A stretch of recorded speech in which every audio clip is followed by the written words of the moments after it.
굉장히 그 아주 뭐라고 해야 되나 엄격하고 그렇죠. 그래서 기본기는 중요하게 생각하는 그런 과정에서 학교에서 생활을 하고 와가지고 그런 부분들 진짜 아이들한테 그 채워주는 부분이 있어요.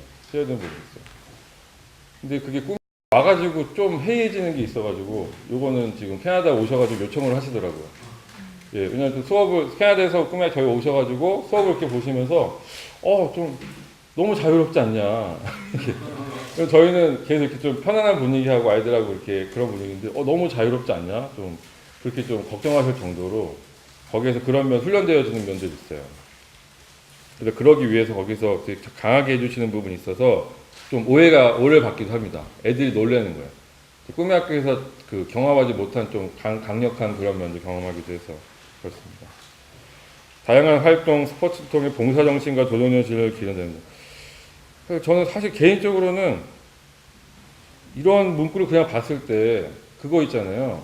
오락실의 지능개발이라고 되어 있잖아요. 그렇죠? 오락실 옆에 지능개발, 뭐 IQ 향상 이렇게 돼서 전혀 그렇게 맞지 않는 일이지 않을까 싶은데 다양한 활동과 스포츠를 통해서 봉사정신과 도전정신 이것도 그냥 하는 말이 아니더라고요. 그러니까 저희처럼 그냥 축구하고 풋살하고 그런 게 아니라 그 정말 그 스포츠 정신을 그 필요로 하는 그런 활동들을 하더라고요.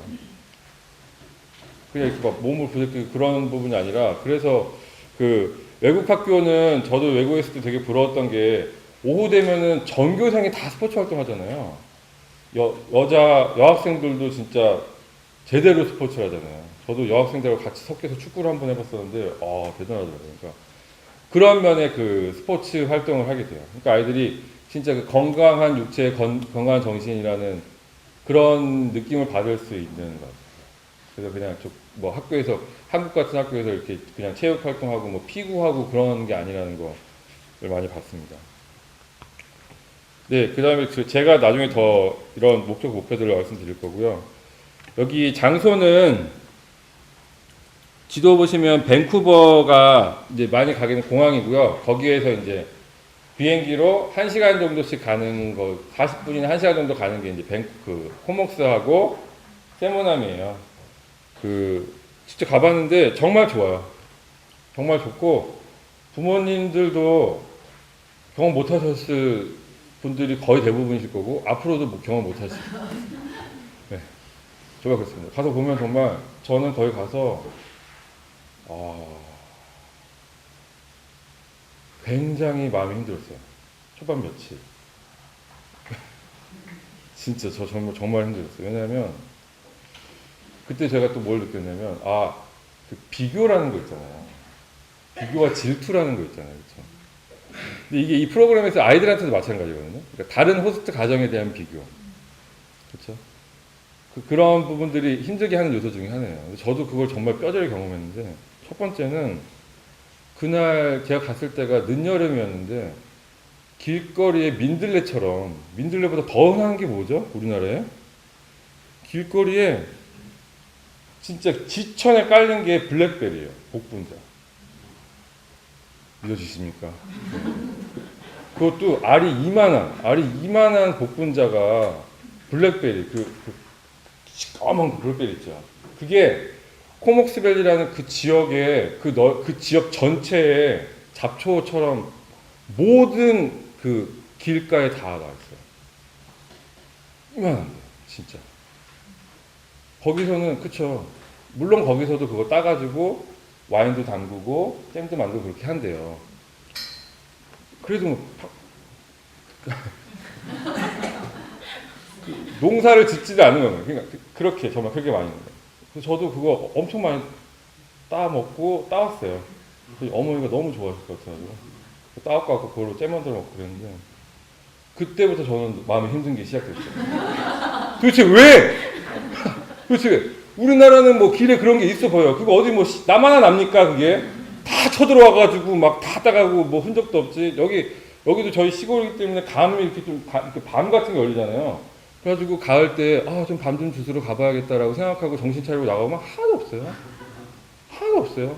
그래가지고 누가 다 이렇게 따셨냐? 그러면 이 안에는 아무도 없어요. 다 어디서 오셨는지 밤 다 따가 밤 다 주워가고 대추도 정신 차려보면 하나도 없고 없으면 하나도 없어요. 너무 이게 막 저는 그런 거 좀 수렵 채집에 좀 관심이 많거든요. 너무 진짜 이때부터 마음이 힘들었어. 아니 도대체 왜 이 사람들은 도대체 왜 뭐 때문에 이렇게 축복을 받는 건가요? 이렇게. 근데 여기서 태어난 진짜 태어난 건데 무슨 에? 뭘 열심히 노력해갖고 지금 거기 가서 그런 환경에 사는 게 아니라 그래서 그것도 힘들었고 그 다음에 가정들을 방문하면서 또 힘들었어. 와 진짜 그냥 평범한 가정이래요. 중산층 가정. 거의 뭐 집은 진짜 대한민국 지금 재벌급의 그 집들. 아 그래서 저 숙소에 혼자 돌아가지고 시차 적응도 안 돼가지고 한 8시 되면 졸려고 자거든요. 쓰러져 잔 다음에 푹 자고 일어나면 새벽 1시였어요. 그 시간 동안에 계속 그런 어려움이 있는 거예요. 아이들도 마찬가지예요. 호스트 가정에서 친구들 집에 놀러 가거든요. 그러면은 일단 아이들이 지내는 집도 좋아요. 안 좋은 집 진짜 하나도 없어요. 그런데 집집마다 개성이 달라요. 그래서 그 개성을 살리면서 굉장히 좋아요. 그게 진짜 대단하더라고요. 그러니까 각자 개성이 모던하면서 굉장히 좋고 아주 자연 친화적이면서 굉장히 좋고 그런 면들이 다 다른 거예요. 근데 애들은 그게 이제 막 비교가 되면서 힘든 거예요. 저도 그게 힘들었었고. 그럼 그 힘든 상황에서 할 수 있는 게 근데 진짜 그거를 하나님한테 갖고 갈 수밖에 없어요. 왜냐하면 다른 갈데가 하나도 없어요. 그런 마음, 힘든 마음이나 그런 갈등이나 어려운 그런 개인 상황을 가지고선 할 수 있는 게 몇 개 없어요. 도피할 게 없어요. 도피할 게 없어요. 저는 갔을 때 핸드폰이 고장이 났었어요. 거의 출장이었는데 가자마자 핸드폰이 고장이 나서 충전이 안 되는 거예요. 그러니까 할 게 아무 도피할 곳이 없어요. 메일을 확인할 수도 없고 일할 수도 없으니까 할 수 있는 거는 정말 결국은 하나님을 찾을 수밖에 없어요. 새벽 1시에 잠 깨서 이것저것 하고 3시쯤 되면은 더 이상 할 게 없어요. 더 이상 할 게 없어요. 그럼 진짜 하나님 앞에 갈 수밖에 없어요. 이건 아이들이 고백입니다. 예전 그런 장소입니다. 캐나다가. 저는 그게 되게 중요한 장점 중에 하나인 것 같아요. 캐나다가 그렇게 하나님을 찾고 하나님 앞에 애들이 무릎 꿇고 하나님 앞에 나갈 수밖에 그럴 수밖에 없게 만드는 곳인 것 같아요. 부모님도 어떠세요? 그런 곳이 있다라면 일부러 찾아가시지 않아요? 그게 기도원 아닌가요? 우리나라에서는 그렇죠? 천마산 기도원, 오산리 기도원 그런 곳이 그런 거 아닌가요? 애들한테 그런 면인 것 같습니다. 그런 환경으로 굉장히 좋습니다. 일정은 나중에 설명드리겠고요. 교사진도 나중에 그리고 기후도 이제 나중에 말씀드리겠습니다. 뒤에 있는 페이지에 신앙교육, 문화체험, 수준별 교육하고 그런 부분들은 이거 이제 읽어보시면 좋을 것 같습니다. 여기에서 이제 팜플렛 일반적으로 만든 건데 그 뒤에 있는 곳에서 더 상세하게 제가 오리엔테이션 자료에서 좀 말씀드리고 있습니다. 이제 오리엔테이션 자료 봐주시기 바랍니다.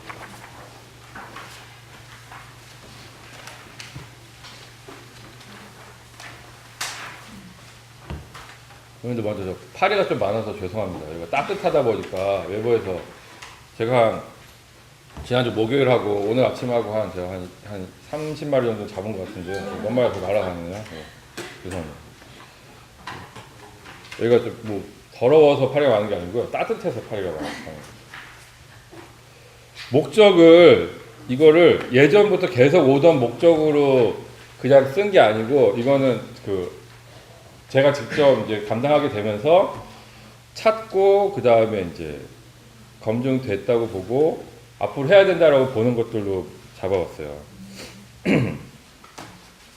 첫 번째는 신앙교육이에요. 이거는 계속 아까부터 말씀드렸던 그런 부분입니다. 그러니까 그래서 가기 전에 준비도 굉장히 이 부분을 많이 준비를 시켜요. 그러니까 아이들이 캐나다 가서 자유로운 시간을 많이 누려야지, 가서 영어가 많이 늘었으면 좋겠다, 또 가서 우리끼리만 있으니까 많이 친해졌으면 좋겠다, 이런 생각들을 주로 했었어요, 예전에는. 그래서 가서 이제 기대하는 바도 그런 내용이었고 그런데 지금은 아이들이 갈 때 이 부분에 대해서 가장 많이 기대하고 준비하도록 저희가 좀 많이 작업을 하고 있어요. 그래서 캐나다에서도 많이 놀라셨어요. 그러니까 그 어느 때보다 하나님을 만나고자 하는 열망을 크게 갖고 왔다고 해서 그래서 더 거기서도 사역하시기가 좋은 거죠. 그렇죠? 그리고 이 부분이 제가 제일 좋았던 건 뭐냐면 지난 1학기 이제 마지막 예배 때 이제 지금 가 있는 2차 아이들이 예배를 드리잖아요. 그러면 이제 파송을 하거든요. 한 학기 동안 못 보니까. 그러면서 아이들이 이제 중2 애들이 있고 선배 후배들 같이 기도를 해줬어요. 근데 저희는 이제 생활 담임 되어가지고 아이들이 목장에서 이미 그 전에 기도 제목이며 그런 걸 많이 나누잖아요. 그러니까 전교생이 다 알고 있는 건 거예요. 캐나다를 가는 이 아이들이 하나님을 가서 만나고자 하는 그 기대감과 열망을 갖고 지금 간다라는 거를 아이들도 지금 다 선후배도 다 알고 있는 거예요. 그래서 그때 정말 기도해 줄 때 정말 좋았어. 정말 좋았어요. 아이들 중에는 뭐 이렇게 선후배한테 미움받기도 하죠. 미움짓 하기도 하고. 그러면 더 이제 떠나는 마당에서 좀 짠해지잖아요. 이렇게 사이에 앉아서 있으면. 그래서 정말 좋았어요. 지금도 그 부분이 되게 중요하고, 다녀온 아이들도 마찬가지예요. 그런 기대를 갖고 가지 않았어도 가서 할 게 그거밖에 없기 때문에 갔다 와서 정말 고백하게 되고, 어려움이 많이 있었으면 있었을수록 더 많이 성장하게 되는 것 같아요. 그러니까 부모님도 문제를 해결해 줄 수 없잖아요. 해결해 줄 수 없어요. 거기는 선생님들도 거기에 사역의 방향을 이걸로 정했기 때문에 문제 해결을 최우선 과제로 갖고 있는 게 아니에요. 그 문제가 있으면 그 문제를 하나님께 앞에 갖고 가도록 하는 것을 가장 중요한 핵심으로 보고 있어요. 그러니까 애들이 많이 정말 굉장히 깊이 있게 성장을 합니다. 그래서 사실 이번 1학기 때 캐나다 아이들이 2학기 때 서산으로 오면 많이 힘들 거다. 서산에서 준비를 하시라라고 애들도 얘기하고 선생님들도 얘기하면서 그랬거든요. 고생 많이 할 거라고. 애들이 좀 세다. 그런 말도. 어머니 계셔서 이렇게 너무 좋았어요. 지금 캐나다 생활관 선생님들께서는 지금 우리 캐나다 다녀온 중학교 2학년 아이들 때문에 많은 힘든 게 지금 좀 위로받고 계시다고 그렇게 말씀하실 정도로 고맙습니다. 정말 하나님을 경험했고 만났던 거. 그래서 중학교 2학년에서는 아이들이 좀 훈계해야 되거나 뭔가를 이렇게 지도해야 될 필요가 있을 때 잔소리하거나 혹은 뭐 혼내거나 그럴 필요가 없다라고 지금 저희 공유하고 있어요. 그럴 게 아니라 너 캐나다에서의 너의 다짐이 어떻게 된 거니? 그냥 이 말을 하면 되지 않아요? 정말 그렇게 경험하고 있어요. 이 부분을 부모님들께서도 중요하게 봐줬으면 좋겠어요. 이게 평생의 자산이 되는 거예요. 그거는 졸업생들 만나보면 느껴지는 거예요. 아이들하고 제가 이렇게 아이들 뒤에 트럭이 아니죠. 승합차, 그런 트럭 뒤에 태우고서 이렇게 가거나 그럴 때 있잖아요. 그럼 뒤에서는 애들이 초반에는 저 신경 쓰다가 5분만 지나면, 영탄이만 지나면 제 신경을 안 써요. 되게 있지도 않은 것처럼 행동해요. 지들끼리 막 말하고. 그럼 막 이런저런 얘기 막 하잖아요. 그러다가 깔때기 이론이라고 그러죠. 결국 캐나다를 보여요. 결국 모든 얘기는 캐나다를 보여요. 그리고 그 중에서 또 편입해가지고 편입했거나 고등 신입생인 애들은 그때 소외감을 느껴요. 저 그만해, 캐나다 얘기도. 지겨워 죽겠어, 진짜. 막 그러면서, 그런 느낌. 그리고 아이들 자신의 그런 하나님을 만난 경험, 신앙의 그런 가장 주춧돌, 그거는 아이들이 캐나다를 얘기하는 아이들이 굉장히 많습니다. 이때 비로소 직접 하나님하고 자기하고 관계를 고민하기 시작했다는 거예요.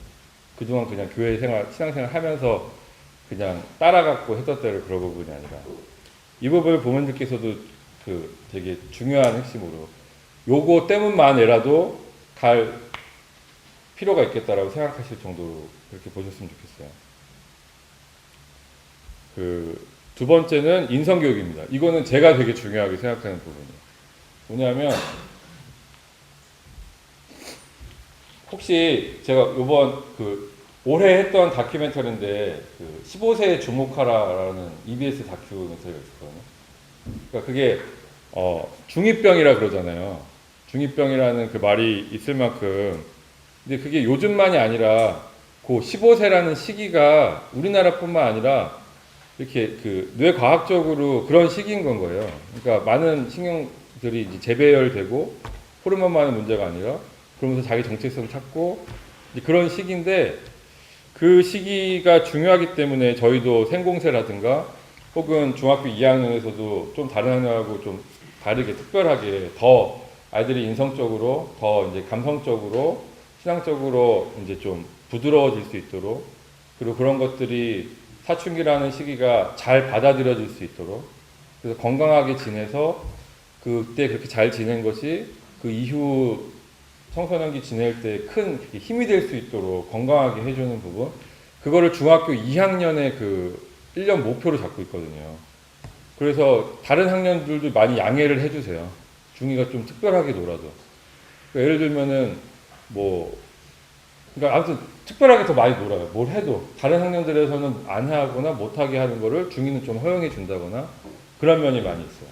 근데 그런 면에서 아이들이 그 캐나다에 있는 그 환경에서 그 시기를 보낸다는 게 굉장한 축복이라는 걸 알게 됐어요.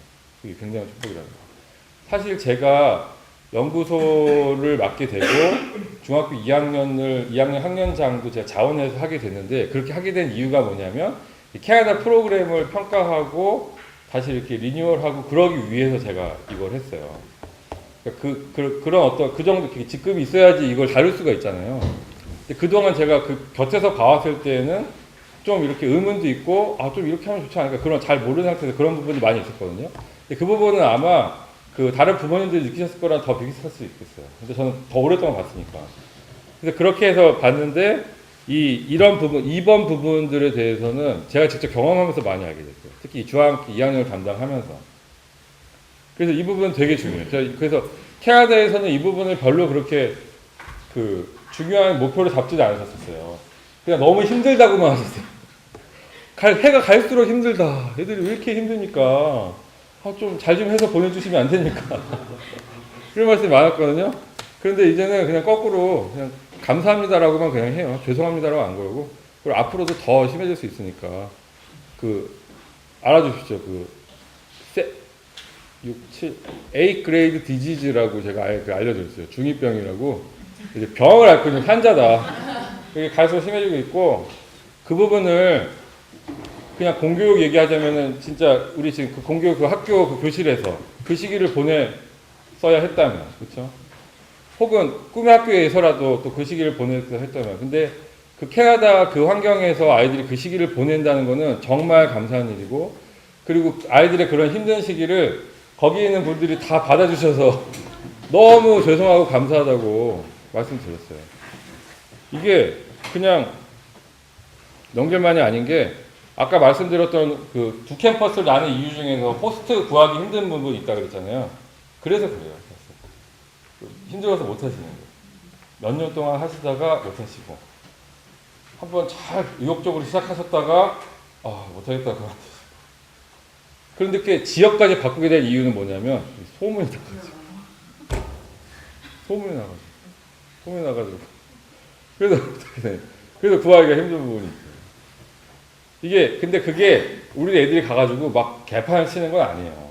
그건 아닌데, 여기에 기준하고 좀 안 맞는 게 있어요. 그러니까, 꿈의 학교, 우리 학교에서 만약에 치자면은 정말 매일매일 일어나는 일이고 아무것도 아닌 일인데, 거기에서는 굉장히 충격적인 일이에요. 그러니까, 자, 오늘 마치 기도하겠습니다. 기도할 때, 뭐 애들 옆에서 툭툭 치거나 막 그런 거 있잖아요. 그냥 그리고 그렇게 되잖아요. 근데 거기서는 굉장한 충격을 받으시는 거예요. 그런 거 부분 때문에 정말 너무 힘드신 분들이 계세요. 그런 내용들. 이것 좀 치웁시다, 치워줘라고 했는데, 안 치운 거에 대해서 느끼는 그쵸. 그래서 저도 그런 상황에서 뭐 그런 걸 갖고 그러냐라고 말씀을 못 드리겠더라고요. 그래서 그냥 죄송하다라고 했는데, 아니, 그런 많이 받아주시는 거예요. 근데 그런 부분 때문에 이 캐나다의 이 시기가 아이들한테 되게 축복된 부분인 것 같아요. 물론 이거에 대해서 좀 연구를 많이 하고 있습니다. 하지만 제가 이 두 가지 내용 때문에, 사실 제가 교육과정이나 이런 부분을 하면서는 빨리 잘 평가하고 이 목적과 그런 것들을 잘 연구해서 다른 프로그램들로 대체를 했으면 좋겠다는 생각을 갖고 있었어요. 뭐 국내 프로그램이라든가 좀 더 비용적으로도 시기적으로도 더 목적을 달성하는 프로그램 바꿨으면 좋겠다는 생각을 갖고서 접근을 했었는데, 이걸 많이 접하고 그러면서는 이런 생각을 갖게 됐어요. 이게 진짜 솔직히 비용 문제만 아니라면 진짜 계속 했으면 좋겠고, 우리 학교뿐만이 아니라 많은 청소년들이 경험했으면 좋겠는 프로그램이라는 생각을 정말 갖게 됐어요. 그렇습니다. 1번하고 2번이 정말 그런 내용입니다. 영어 교육은 네, 뭐 두말 나위 할 거 없습니다. 여기 갔다 와가지고 영어가 안 늘면 아무리 애들이 감사하고 아무리 그렇다 한들 굉장히 이거 힘듭니다. 영어가 늘지 않는다면. 이거 3번은 되게 중요해요. 이것도 아이들한테 되게 중요한 그 핵심이 돼요.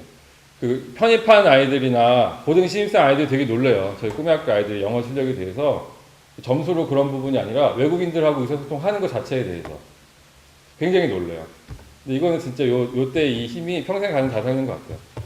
잘하고 못하고를 떠나서 그런 부분도 굉장히 키워주는 부분이 있습니다. 그렇기 때문에 여기에서는 정책이 있는데 뒤에 나오겠지만 잉글리시 온리 폴라이시가 있으니까 영어만 무조건 사용해야 되는 그런 정책이 있어요. 이거는 되게 강한 정책이에요. 이건 부모님들께서도 협조를 해주셔야 돼요. 이거는 여러 번 어기게 되면은 징계도 갈 수 있는 정책이에요. 영어를 안 쓴다고 해서. 하지만 굉장히 힘든 정책이에요. 저는 정말 가서 죽을 뻔했어요. 진짜 회의하러 갔다가 24시간 듣기 평가를 하는 거예요. 24시간 영어 면접을 보는 거예요. 여기 있는 선생님들은 한국어는 전혀 할 줄 모르세요. 해서셔도 안 되고. 그러니까 회의를 하든 뭘 하든 밥을 먹든 계속 들으니까 진짜 힘들었어요. 정말. 단 한순간도 멍할 수가 없고 계속 하고 계속 들으면서 생각하고 뭘 말할까 막 영작하고 하고 막 하루 종일 그러고 살아야 돼요. 애들이 그 피곤함을 느낍니다. 진짜 느끼게 되는 거예요. 정말 힘들대요. 갔더니 애들이 와가지고 막 힘드는데 그런데 너무 힘들어요. 그래서 안 되는데 뭐가 힘드냐 그랬더니 뭐 다른 거 예상했던 게 아니라 이놈의 영어 때문에 미쳐버리겠어요. 너무 힘들어요.